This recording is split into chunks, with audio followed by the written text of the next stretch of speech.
Assalamualaikum Sobat Islam Trending, semoga kita semua diberi kesehatan dan rezeki yang melimpah. Kali ini kita akan menceritakan kisah tentang Abu Nawas. Pada suatu hari Baginda Raja Harun al-Rasyid memanggil Abu Nawas menghadap ke istananya.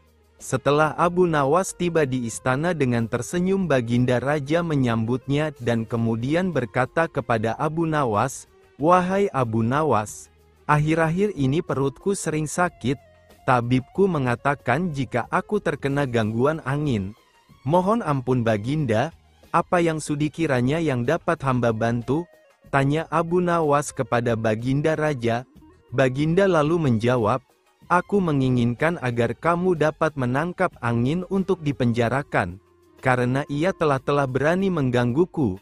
Dan aku memberimu waktu selama 3 hari untuk membawa angin ke hadapanku," kata Baginda kepada Abu Nawas. Abu Nawas kemudian pergi meninggalkan istana untuk melaksanakan titah Baginda Raja. Namun ia sangat kebingungan dan berpikir bagaimana ia bisa menangkap angin untuk dipenjarakan, sedang angin merupakan sesuatu yang tidak dapat dilihat oleh kasat mata. Kali ini sungguh aneh permintaan Baginda, tiada henti-hentinya menjebak dirinya.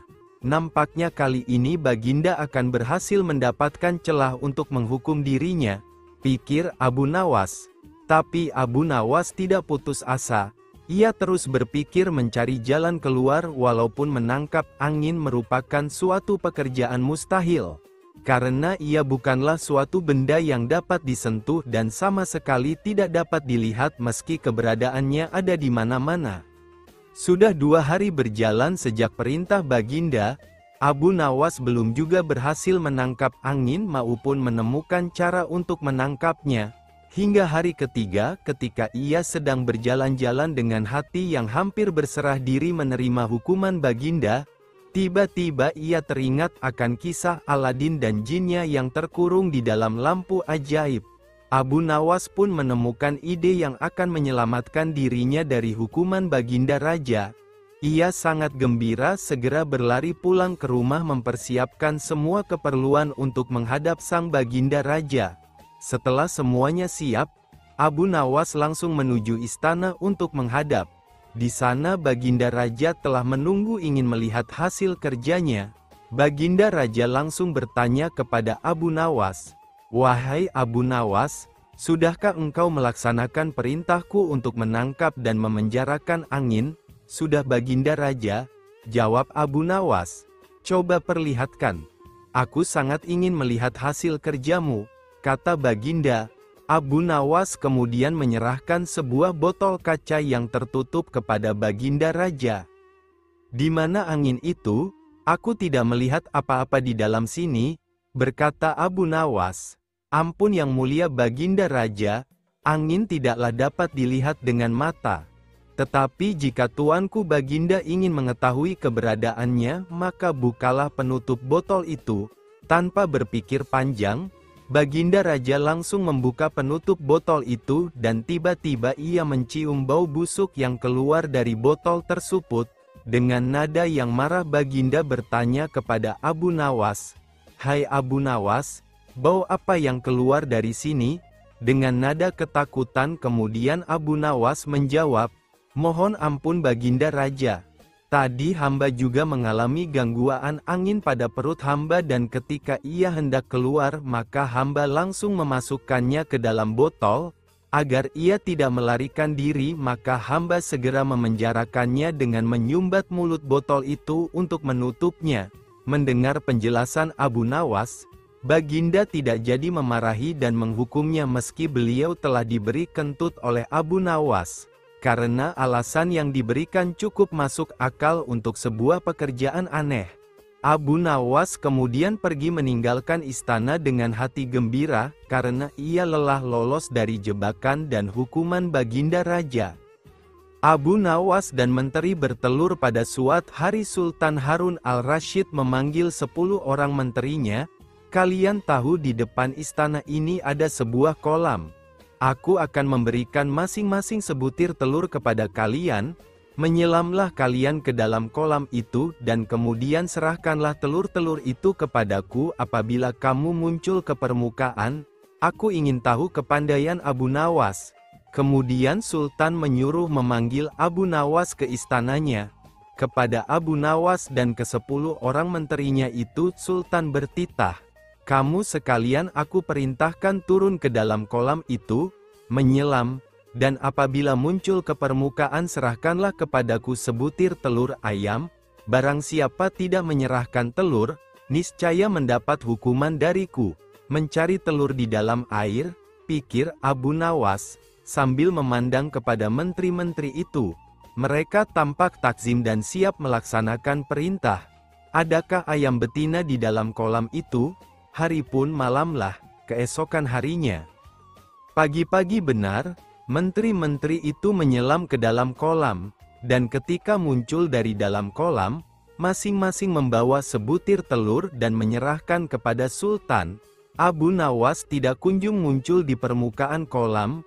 Ia berenang ke sana kemari mencari telur. Dikoreknya dinding kolam, namun tak juga ditemukannya. Setelah capek mengitari dasar kolam, terpikir dalam benaknya bahwa ia dianiaya oleh Sultan. Maka ia pun berdoa kepada Tuhan mohon keselamatan. Keluarlah ia dari kolam dan naik ke darat. Di depan Sultan ia berkokok-kokok dan berjalan laksana seekor ayam jantan. "Hai, Abu Nawas, mana janjimu?" kata Sultan. "Semua orang ini masing-masing telah menyerahkan sebutir telur kepadaku. Hanya kamu yang tidak. Oleh karena itu kamu akan aku beri hukuman." Sembah Abu Nawas, "Ya Tuanku Syah Alam, yang mempunyai telur adalah ayam betina, hamba ini ayam jantan, membawa anak ayam jantan, lagi pula berkokok. Telur hanya dapat dihasilkan oleh ayam betina. Jika ayam betina tidak berjantan, bagaimana ia akan dapat telur?" Demi mendengar alasan Abu Nawas, Sultan pun tidak dapat berkata apa-apa karena memang sangat tepat. Sultan dan semua menterinya hanya bisa garuk-garuk kepala yang tidak gatal. Panah pembawa rezeki, Abu Nawas memang cerdik, meskipun tak mempunyai kemampuan untuk melaksanakan titah sang raja, namun dia selalu berhasil melaksanakan tugasnya. Dan hadiah selalu menanti, sungguh rezeki yang tak disangka. Suatu ketika Abu Nawas diundang oleh Raja Harun ar-Rasyid untuk makan bersama. Maka berangkatlah para pengawal kerajaan untuk menjemput Abu Nawas di rumahnya. Tak berapa lama kemudian Abu Nawas telah sampai di istana dengan pakaian sederhana saja. Abu Nawas langsung diajak berbincang di sebuah pendapa dengan berbagai jamuan makanan lengkap dengan minuman yang segar. Melihat begitu banyaknya makanan, Abu Nawas pun sangat lahap menyantap makanan yang dihidangkan kepadanya. Sementara itu, Raja masih meneruskan perbincangannya dengan Abu Nawas tentang kekuasaannya. Raja Harun bercerita kepada Abu Nawas terkait dengan luasnya wilayah yang telah dipimpinnya. Namun, Abu Nawas nampak tidak menggubris, malah dia sibuk dengan makanan yang tersaji di hadapannya. Tak lama kemudian, Raja mulai melontarkan berbagai pertanyaan kepada Abu Nawas. "Hai Abu Nawas, kalau setiap benda ada harganya, berapakah harga diriku ini?" tanya Raja. Abu Nawas yang masih dalam kondisi kekenyangan setelah makan-makan, menjawab sekenanya tanpa berpikir panjang. "Hamba kira, mungkin sekitar 100 dinar saja Paduka," jawab Abu Nawas. "Terlalu sekali engkau Abu Nawas. Harga sabukku saja 100 dinar, bentak Raja. "Tepat sekali Paduka, memang yang saya nilai dari diri Paduka hanya sebatas sabuk itu saja," ujar Abu Nawas. Karena merasa tak ingin dipermalukan oleh Abu Nawas karena kecerdikannya, kali ini Raja tidak mau lagi mengambil resiko dengan beradu pendapat lagi. Oleh karena itu, Abu Nawas diajak menuju ke tengah-tengah prajuritnya yang merupakan ahli bela diri dan ketangkasan. "Ayo Abu Nawas, di hadapan para prajuritku, tunjukkanlah kemampuan memanahmu. Panahlah sekali ini saja. Kalau panahmu dapat mengenai sasaran, hadiah akan menantimu. Tapi kalau gagal, engkau akan aku penjara, kata raja. Abu Nawas pun bergegas mengambil busur dan anak panah. Dengan memantapkan hati, Abu Nawas membidik sasaran dan mulai memanah. Namun panahnya meleset dari sasaran. Dari pengamatan saya, ini adalah gaya memanah para makelar tanah, ujar Abu Nawas untuk menutupi kelemahannya. Sesaat kemudian, Abu Nawas mencabut sebuah anak panah lagi dan membidik sasaran. Lagi-lagi anak panah yang dibidikkan itu melesat terlalu jauh dari sasaran. Kalau yang ini paduka, ini gaya juragan buah kalau sedang memanah, sahut Abu Nawas untuk menutupi kelemahannya yang kedua. Untuk yang ketiga kalinya, Abu Nawas kembali mencabut anak panah dan mulai membidiknya. Namun kali ini kebetulan anak panah yang dibidikkan tersebut mengenai sasaran. Nah yang ini paduka, ini baru gaya Abu Nawas kalau sedang memanah. Saya pun menunggu hadiah yang paduka janjikan, kata Abu Nawas dengan gembira. Dengan tak bisa menyembunyikan tawanya, paduka raja lantas memberikan hadiah kepada Abu Nawas. Dengan kecerdikannya bermain kata-kata yang masuk logika, akhirnya Abu Nawas mendapat hadiah. Dia pun langsung mohon diri karena tak sabar untuk memberikan hadiah itu kepada istrinya. Raja minta mahkota dari surga pada hari itu. Tidak seperti biasanya Baginda Raja tiba-tiba ingin menyamar menjadi rakyat biasa. Beliau ingin menyaksikan kehidupan di luar istana tanpa diketahui oleh siapapun, termasuk istri dan anaknya. Raja pun akhirnya keluar istana dengan berpakaian ala kadarnya layaknya seorang dari rakyat jelata. Nah dalam perjalanan tersebut, beliau melihat kerumunan orang yang sedang mendengarkan ceramah. Setelah Baginda mendekat, benar juga perkiraannya kalau ada seorang ulama sedang menyampaikan petuah mengenai alam barzah. Tanpa disadari siapapun, tiba-tiba ada seorang yang datang dan bergabung di situ. Orang tersebut langsung melontar pertanyaan kepada sang ulama. Kami telah menyaksikan orang kafir pada suatu waktu dan mengintip kuburnya. Akan tetapi kami tiada mendengar mereka berteriak dan tidak pula melihat penyiksaan-penyiksaan yang katanya sedang dialaminya. Maka bagaimana cara membenarkan sesuatu yang tidak sesuai dengan yang dilihat mata? Ulama itu berpikir sejenak kemudian berkata, untuk mengetahui yang demikian itu harus dengan menggunakan panca indera yang lain. Ingatkan kamu dengan orang yang sedang tidur, dia kadang kala bermimpi dalam tidurnya digigit ular, diganggu dan lain sebagainya. La juga merasakan sakit dan takut dan keringat pun bercucuran. La merasakan hal semacam itu seperti ketika tidak tidur.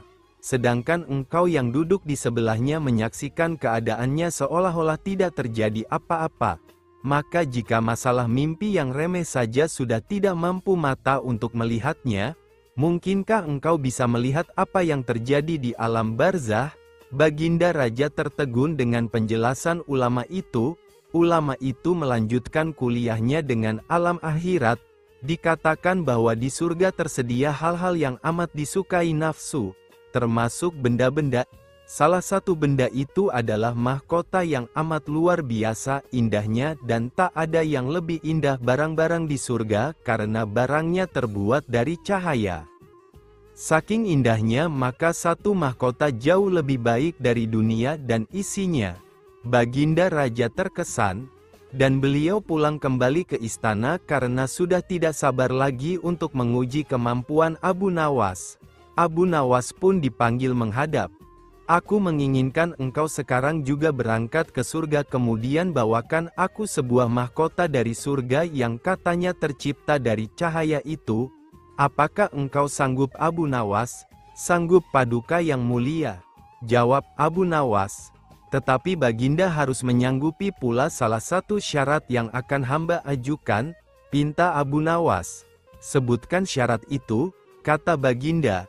Hamba mohon Baginda menyediakan pintunya agar hamba bisa memasukinya. Kata Abu Nawas, pintu apa? Tanya Baginda. Pintu alam akhirat, jawab Abu Nawas. Apa itu? Tanya Baginda lagi. Kiamat, wahai Paduka yang mulia. Masing-masing alam mempunyai pintu. Pintu alam dunia adalah liang peranakan ibu. Pintu alam barzah adalah kematian. Pintu alam akhirat adalah kiamat. Surga berada di alam akhirat. Bila Baginda masih tetap menghendaki hamba mengambilkan sebuah mahkota di surga, maka dunia harus kiamat terlebih dahulu, jelas Abu Nawas. Mendengar penjelasan Abu Nawas tersebut, Raja terdiam, dan di sela-sela kebingungan Baginda Raja Harun al-Rasyid tersebut, Abu Nawas bertanya lagi, "Masihkah Baginda menginginkan mahkota dari surga?" tanya Abu Nawas. Baginda Raja tidak menjawab. Beliau terdiam 1000 bahasa. Sejenak kemudian Abu Nawas pun mohon diri karena Abu Nawas sudah tahu jawaban dari Baginda Raja. Taruhan yang berbahaya. Pada suatu sore ketika Abu Nawas ke warung teh, kawan-kawan sudah berada di situ. Mereka memang sengaja sedang menunggu Abu Nawas. Nah, ini Abu Nawas datang. Kata salah seorang dari mereka, "Ada apa?" kata Abu Nawas sambil memesan secangkir teh hangat. "Kami tahu engkau selalu bisa melepaskan diri dari perangkap-perangkap yang dirancang Baginda Raja Harun al-Rasyid. Tetapi kami yakin kali ini engkau pasti dihukum Baginda Raja bila engkau berani melakukannya." Kawan-kawan Abu Nawas membuka percakapan, "Apa yang harus kutakutkan? Tidak ada sesuatu apapun yang perlu ditakuti kecuali kepada Allah SWT," kata Abu Nawas menentang. "Selama ini belum pernah ada seorang pun di negeri ini yang berani memantati Baginda Raja Harun al-Rasyid. Bukankah begitu hai Abu Nawas?"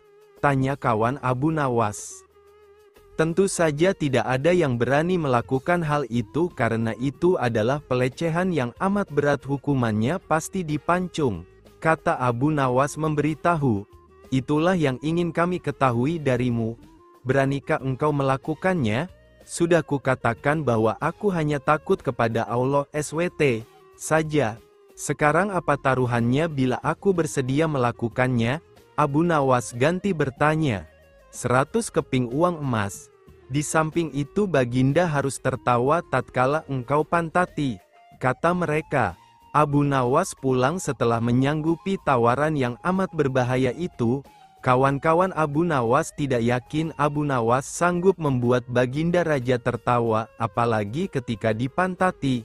Kayaknya kali ini Abu Nawas harus berhadapan dengan Algojo pemenggal kepala. Minggu depan Baginda Raja Harun al-Rasyid akan mengadakan jamuan kenegaraan. Para menteri, pegawai istana dan orang-orang dekat Baginda diundang, termasuk Abu Nawas. Abu Nawas merasa hari-hari berlalu dengan cepat karena ia harus menciptakan jalan keluar yang paling aman bagi keselamatan lehernya dari pedang Algojo. Tetapi bagi kawan-kawan Abu Nawas hari-hari terasa amat panjang, karena mereka tak sabar menunggu pertaruhan. Yang amat mendebarkan itu, persiapan-persiapan di halaman istana sudah dimulai. Baginda Raja menginginkan perjamuan nanti meriah, karena Baginda juga mengundang raja-raja dari negeri sahabat. Ketika hari yang dijanjikan tiba, semua tamu sudah datang kecuali Abu Nawas. Kawan-kawan Abu Nawas yang menyaksikan dari jauh merasa kecewa karena Abu Nawas tidak hadir. Namun ternyata mereka keliru. Abu Nawas bukannya tidak datang tetapi terlambat sehingga Abu Nawas duduk di tempat yang paling belakang. Ceramah-ceramah yang mengesankan mulai disampaikan oleh para ahli pidato. Dan tibalah giliran Baginda Raja Harun al-Rasyid menyampaikan pidatonya. Seusai menyampaikan pidato, Baginda melihat Abu Nawas duduk sendirian di tempat yang tidak ada karpetnya. Karena merasa heran, Baginda bertanya, "Mengapa engkau tidak duduk di atas karpet?" "Paduka yang mulia, hamba haturkan terima kasih atas perhatian Baginda. Hamba sudah merasa cukup bahagia duduk di sini," kata Abu Nawas. "Wahai Abu Nawas, majulah dan duduklah di atas karpet, nanti pakaianmu kotor karena duduk di atas tanah," Baginda Raja menyarankan. "Ampun tuanku yang mulia, Sebenarnya hamba ini sudah duduk di atas karpet. Baginda bingung mendengar pengakuan Abu Nawas. Karena Baginda melihat sendiri Abu Nawas duduk di atas lantai. Karpet yang mana yang engkau maksudkan wahai Abu Nawas? Tanya Baginda masih bingung. Karpet hamba sendiri tuanku yang mulia.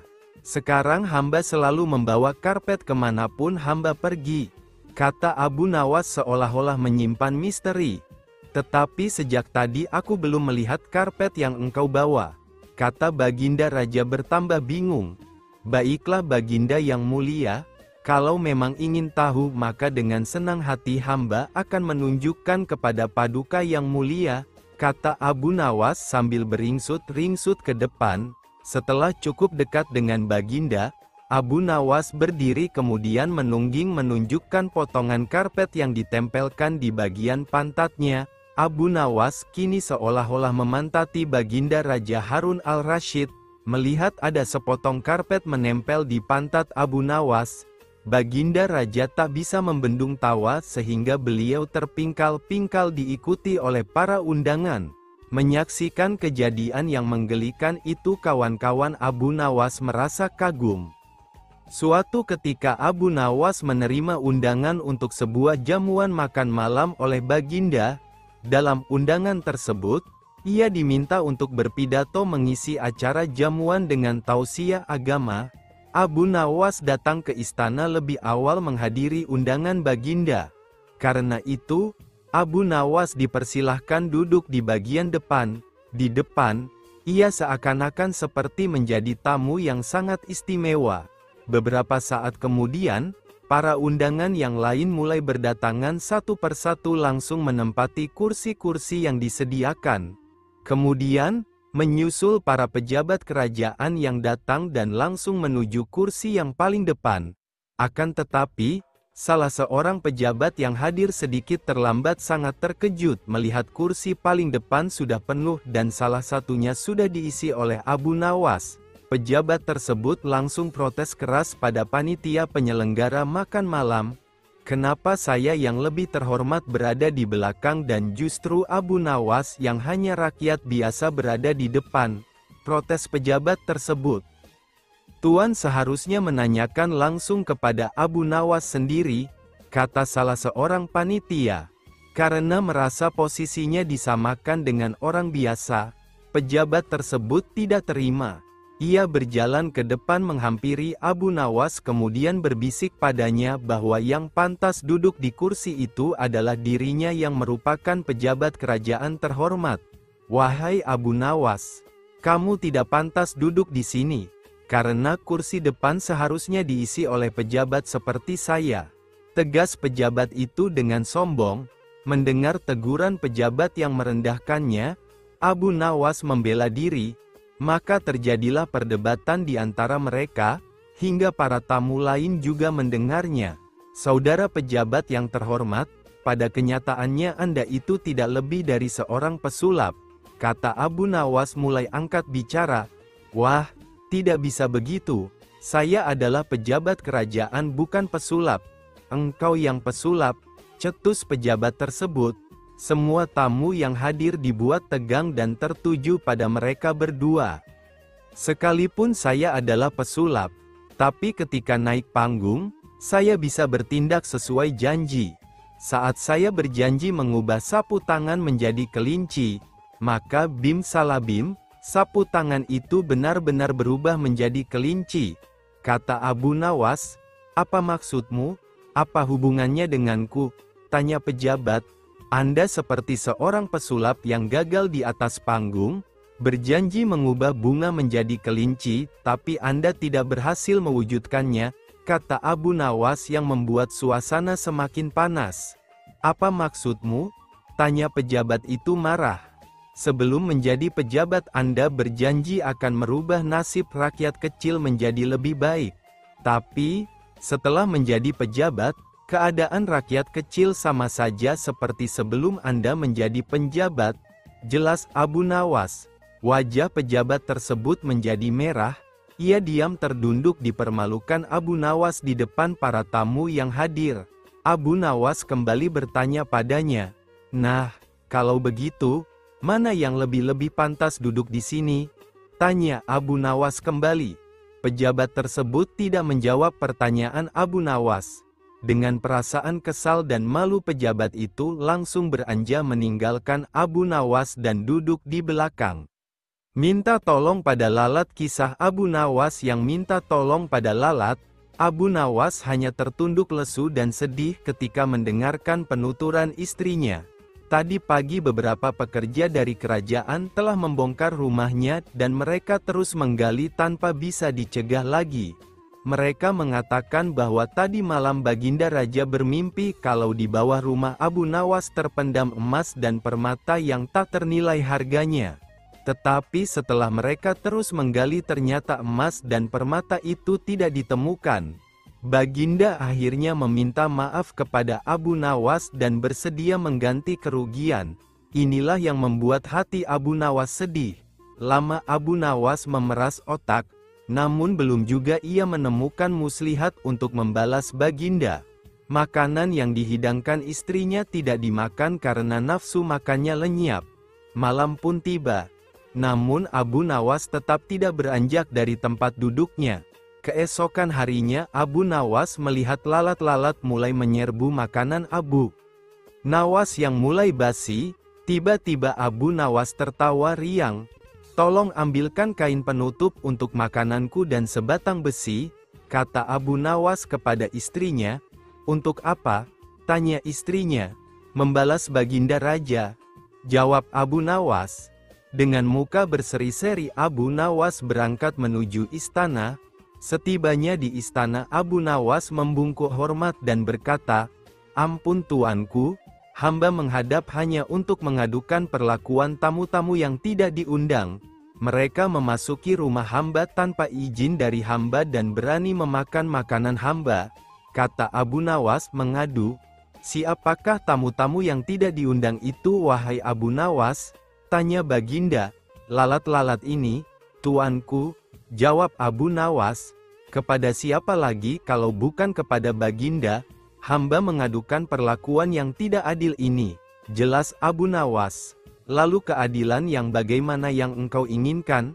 "Hamba hanya menginginkan izin tertulis dari Baginda sendiri agar hamba bisa dengan leluasa menghukum lalat-lalat itu."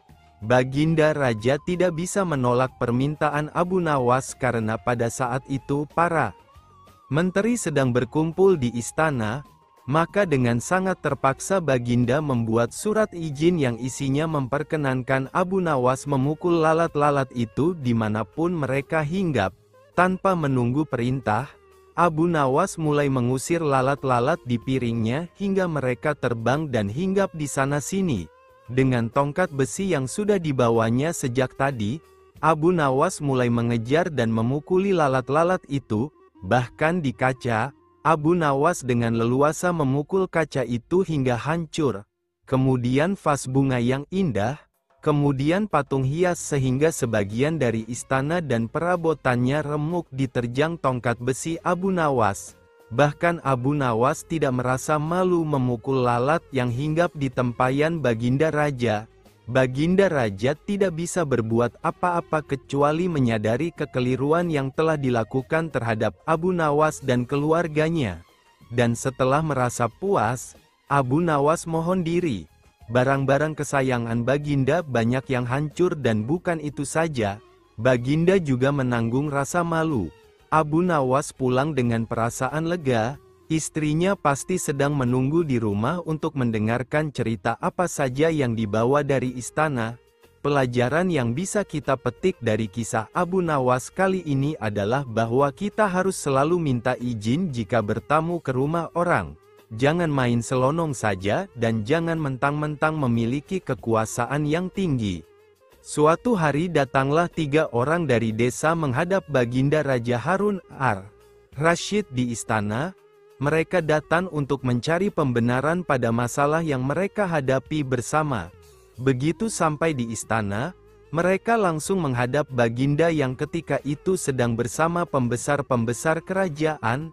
Salah satu dari mereka berkata, "Ampun beribu ampun tuanku, Kedatangan kami ke sini tidak lain hanyalah untuk meminta penyelesaian tentang persoalan yang sedang melilit kami bertiga, kata salah seorang dari mereka yang bernama Ahmad.